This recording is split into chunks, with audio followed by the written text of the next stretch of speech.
ঠিক 1 বছর 7 মাস আগে আরজিকরে সেই নারকীয় ঘটনা, অভয় হত্যার পরেও আরজিকর আছে আরজিকরেও।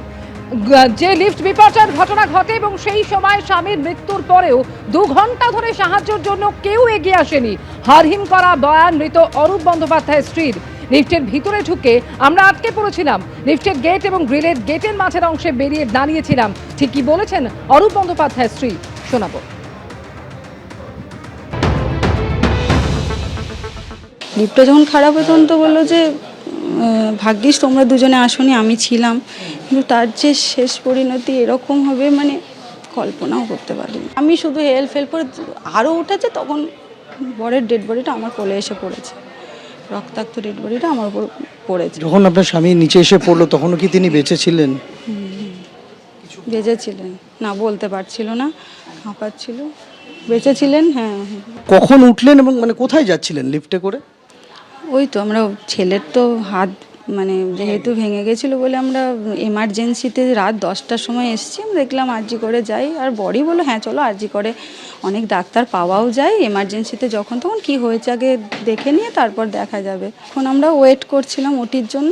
তো আমার ছেলে বলল যে মা বাথরুম পেয়েছে। তো আমি বললাম হ্যাঁ চল আমিও যাব। তো ওকে তো কোলে করে নিয়ে যেতে হচ্ছিলো, আমি পারবো না অতটা। তো হাজবেন্ড বলে চলো আমিও 3 জনে মিলে। মোবাইলটাও নিয়ে আসিনি। তো একদম বেসমেন্টে যখন গেল তখন দরজাটা খুলে গেল, আর একটু মানে গ্যাপ রেখে গ্রিলে তালা দেওয়া। এখনও আমরা দাঁড়িয়ে, আমার হাজব্যান্ড বলছে না ভেতরে ঢুকবো না, ভেতরে যদি একবার ঢুকে যায় যদি কতক্ষণ পরে ঠিক হবে, আমরা যদি মানে পুরো আটকা পড়ে যায় তাহলে তো আরোই মানে ওই একটা ভয় ছিল। দিয়ে তখন দেখছি দাঁড়াতে এরকম হতে একটা দরজাটা বন্ধ হয়ে উঠে গেল। এই অবস্থায় গ্যাপটা তো খুব ছোট। আপনি, আপনার স্বামী, আপনার ছেলে 3 জন ওইটুকু জায়গার মধ্যে আমরা দাঁড়িয়ে পরে উঠলো, দিয়ে আবার নামতে একদম নিচে গেল। দরজাটা নিজেই লাস্ট বেসমেন্টে গিয়ে খুলে গেল। তার খুলে গেল, দিয়ে আমরা বার হয়ে ওইটুকু জায়গার মধ্যে দাঁড়ালাম। যদি লিফটটা উঠে যায় ভেতর ওইটুকু জায়গার মধ্যে, নিচে তো আবার গ্রাউন্ড লেভেলে গর্ত। তো ওই গর্তের মধ্যে আমি আমার ছেলে পড়ে যাই, দুমড়ে মুচড়ে পড়ে যায়, আর হাজবেন্ড মানে উনি চাপা লেগে ওর মধ্যে আটকে গেছে।